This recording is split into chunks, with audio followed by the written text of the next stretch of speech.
Hoofstuk 17. Wat de ding is. Which roughly translated in English would be what the heck. Die volgende oggend word ek wakker van 'n klop aan my kamerdeur. Ek kreun en trek die kombers oor my kop. Dit voel of ek skaars 'n oog toegemaak het. Die deur word op 'n skreef oopgestoot. "Boude uit die bed," sê ouma Alice met 'n vroegoggend vrolike stem. "Ontbyt is gereed en Lana het mos gesê sy wil kom groet voor hulle ry." "Flip het, hoe laat is dit?" Dis vrek koud toe ek uit die bed klim, maar die koue skok my brein waawyd wakker. Ek onthou weer van gisteraand en die fotoalbum in my ouma se handsak. Ek het tot wie weet watter tyd laasnag daaroor gelê in wonder. Daardie foto's is seker so 10 jaar gelede geneem, as ek moet raai. My wiskundepunte is nou wel vrot, maar ek kan darm die eenvoudige som doen. 10 jaar terug was ek 4 jaar oud. My oupa het nog geleef en my ouma was met hom getroud. So, dames en here, hier is die jackpot vraag. Waar pas oom Jackson en daardie foto's in die prentjie? Môre, groet oom Jackson toe ek klaar aangetrek het en in die kombuis kom. Is roereier reg met jou? So, the chapter is titled, as we said, What the Heck? The following morning, he got woken up by a knock on his door, on his room door. He groaned and he kind of tried to pull the blankets over his head, because it feels like he's hardly closed an eye. But the door gets opened a little by a crack, and Gran says to him, "Hey, come, bums out of bed," with a very happy sort of good morning voice. She says, "Breakfast is ready, and remember Lana said she wanted to come and greet before they head off to the next town." He thinks like, flip, but how late is it? What time is it? It's freck cold when he gets out of bed, but the cold air shocks his brain wide awake. And he remembers the previous evening or night and the photo album in his grand's handbag. He doesn't know until what time last night he sat there thinking and wondering about the photographs, because he reckons those photographs were taken about 10 years ago, if he had to guess. And his maths is maybe pretty fraught, but he knows how to do simple sums. And 10 years ago, he was about 4 years old, and his grandfather was still alive, and his gran was married to his grandfather. So, ladies and gentlemen, here is the jackpot question. Where does Uncle Jackson and those photographs fit into the picture? Morning, Uncle Jackson greets him when he had finished getting dressed and he had entered the kitchen. And he says, "Is it alright if we have scrambled eggs?" Ek knik. "Ja, dankie oom." Ouma's dadelik van plan om te maak asof niks gisterand gebeur het nie. Sy dek die tafel terwyl sy 'n opgewekte deentjie neerie. Terwyl oom Jackson die eier gaar maak, stap ek by die agterdeur uit. Die oggendkoue brand my neus en wange. My skoene knars oor die wit gerypte grasperk toe ek die kraal toe stap. Dolores en die paar bokke staan in die sonkool teen die kraalmuur saamgebondel. Die beroemde depre skaap lyk glad nie beïndruk met die koue nie. Sy kyk verwytend na my asof ek persoonlik verantwoordelik is vir die feit dat dit winter is. "Etenstyd," roep my ouma by die kombuisdeur. Terwyl ons eet, gesels sy en oom Jackson oor die dorp en oor mense wat hulle jare gelede geken het, toe hulle nog kinders was. Ek hou hulle onlangs dop en ek kan nie glo wat ek sien nie. Die klein dingetjies wat ek dalk sou misgekyk het as dit nie vir daardie foto's was nie. Oom Jackson gee vir my ouma die soutpotjie aan en sy hand raak 'n oomblik lank aan hare. Toe hy 'n stukkie eier op sy hemdsmou mors, borsel sy dit met haar hand af. Wat dit ding is! Ons het pas klaar geëet toe Pollock, oom Jackson se skaaphond, begin blaf. Lana hulle se silverbussie hou voor die plaashuis stil. Hulle klim al 3 uit. He says, "Yes, I'd enjoy some scrambled eggs." It's top of page 96. Gran is clearly planning to make as though nothing happened the night before. And while she's laying the table, she's humming a little tune. And while Uncle Jackson is making the eggs, Luan walks out the back door, The early morning cold sort of burns his nose and his cheeks, and his shoes kind of like crunch along on the frost on the grass as he walks to the kraal. Dolores and the goats are standing in a little sunny patch near the wall of the kraal, and this famous Dipra's sheep doesn't look very impressed with the cold. In fact, she looks accusingly at Luan as though to say to him, you are personally responsible for the fact that it's winter. Then his grand calls from the kitchen door that it's breakfast time. While they're eating, she and Uncle Jackson are talking about the town and about the people they knew years ago while they were still children. And now that he's kind of surreptitiously watching them, he can't believe what he's actually seeing. And it's the little things that he might not have noticed if he hadn't seen those photographs. Things like Uncle Jackson gives Omar the salt cellar and his hand touches hers for a little while. And when he messed a bit of egg on his shirt sleeve, his gran wiped it off with her hand. And he's like, what is going on here? They just finished eating when Pollock, Wim Jackson's sheepdog, starts to bark. Lana's family's silver bus stops in front of the farm, and all three of them climb out. That's Lana, her mom, and her dad. Lana se haar is vanoggend in 'n dik vlegsel vasgemaak, soos 'n laerskooldogtertjies in. En sy dra 'n opgestopte groen baadjie wat lyk asof dit gemaak is om in Antarktika te dra. Haar pa het klaar sy pink fietsryklere aan. Dit lyk daarom of hy vanoggend makliker loop. Dag sê Luan, groet die oom. Ons het gou die land se bekendste skaap kom groet voordat ons in die pad val. My ouma en oom Jackson kom ook uit die huis gestap. Ek stel oom Jackson aan Lana se pa voor en dan stap ons skaapkraal toe. Dit lyk of Dolores intussen ontdooi het, want sy blaar toe ons aangestap kom.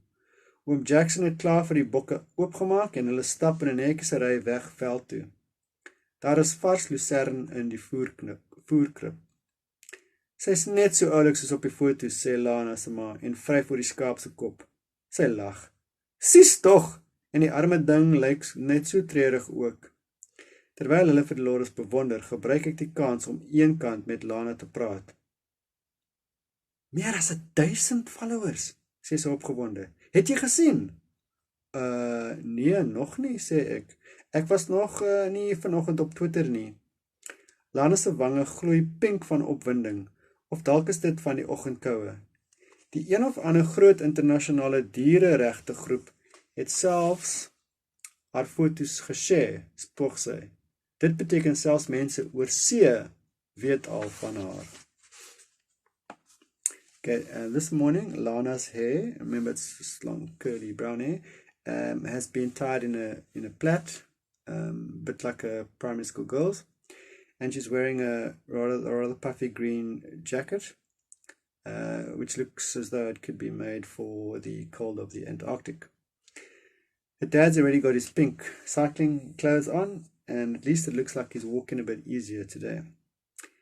He greets Luan and he says, we just quickly came to say goodbye to the most famous sheep before we hit the road. And then his gran and Uncle Jackson come out of the house, and Luan introduces Jackson to Lana's father, and then they head over to the sheep kraal. It looks as though Dolores has thawed out a bit, because she bleats when they come walking closer. When Jackson has already opened up for the goats, and they are walking in a neat little row off to the veld. And then there's fresh lucerne in the fodder, what do you call those? Food, like, I can't think of the word now. Like the manger where the food is. And then Lana's mom says she's just as cute as in the photographs. And then she laughs. Shame. And the poor thing also looks pretty sad. While they were amazed and looking amazingly at Dolores, Luan took the chance to take Lana to one side and chat to her. Lana said to him, more than 1,000 followers. Did you see? He says, not yet. He hadn't gone onto Twitter yet that morning. Lana's cheeks were glowing pink from excitement, or perhaps it was from the morning cold. And then she said some or other international animal rights group even shared the photos, even shared Dolores' photos. That means that people overseas know about Dolores. Right, top of 98. Dis fantasties, sê ek. Lana, luister. Waarin is julle vanoggend op pad, vra ek. Die hele fietsroute is op die blog, maar ek kan nie al die dorpies se name uit my kop onthou nie. Williston, sê sy. Dis so 120 km hier vandaan. Pollock begin weer blaf en Dolores staan verskrik weg. Dit klink of 'n voertuig voor die huis stilhou. Nou, wie sal dit wees, vra hom Jackson verbaas. Die tyd van die môre. Hy stap weg om te gaan kyk. Toe hy 'n oomblik later terugkom, is daar twee mense by hom, 'n man en 'n vrou. Hulle dra polisie-uniforms. Môre, groet die man. Ek is sergeant Mentor en hierdie is konstabel Stein. Hy haal 'n selfoon uit sy sak en klik op die skerm.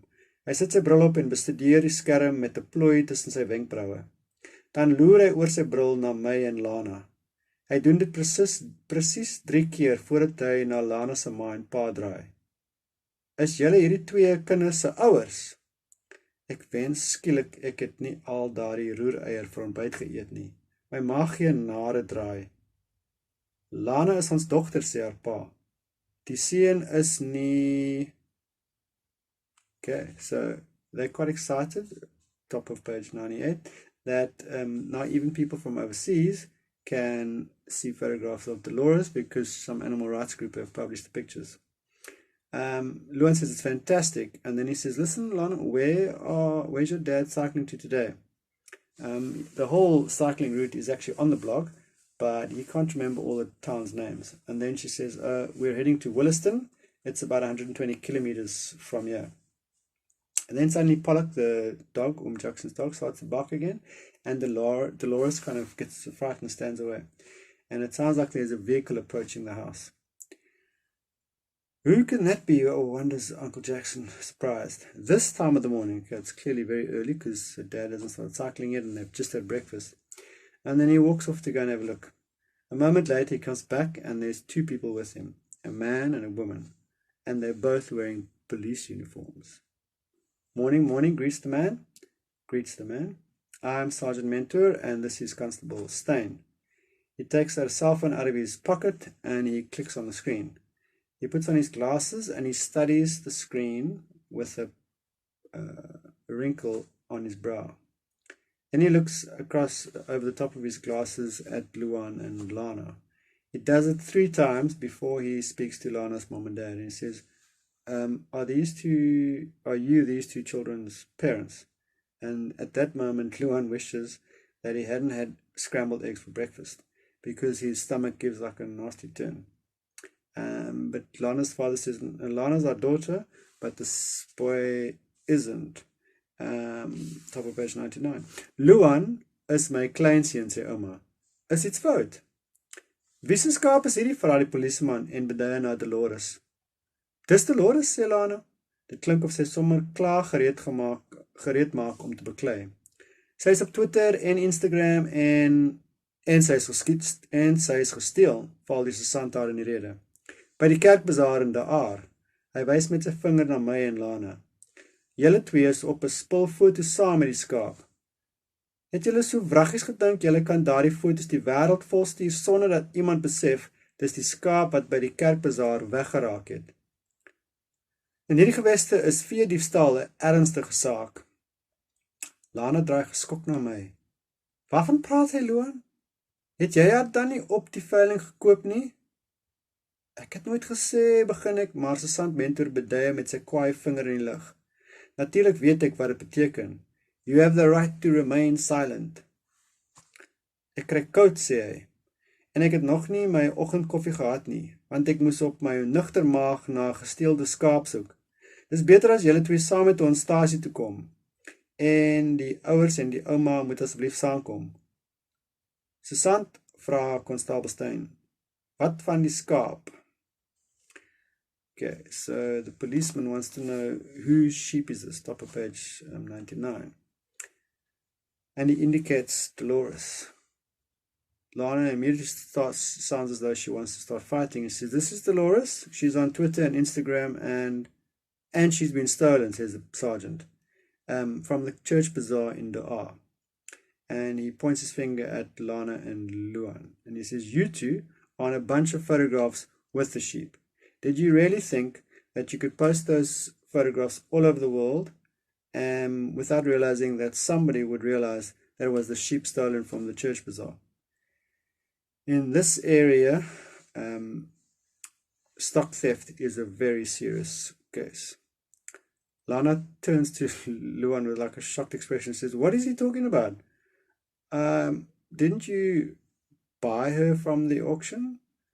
And Luan starts saying, "Well, I never said," but then Sergeant Mentor indicates with a very angry finger, as though Luan figures he knows what he wants to say, like you have the right to remain silent. But then this Sergeant Mentor says, I'm getting a bit cold, and I haven't even had my morning coffee, because on this sober stomach of mine, I have to go and search for a stolen sheep. It's better if the two of you come with us to the police station, and maybe the parents and the gran must come with." And then Constable Stain says, "But Sergeant, what about the sheep?" And that's the end of the chapter, so we'll stop there. We're on page 100 when we pick up the story on chapter 18 next week.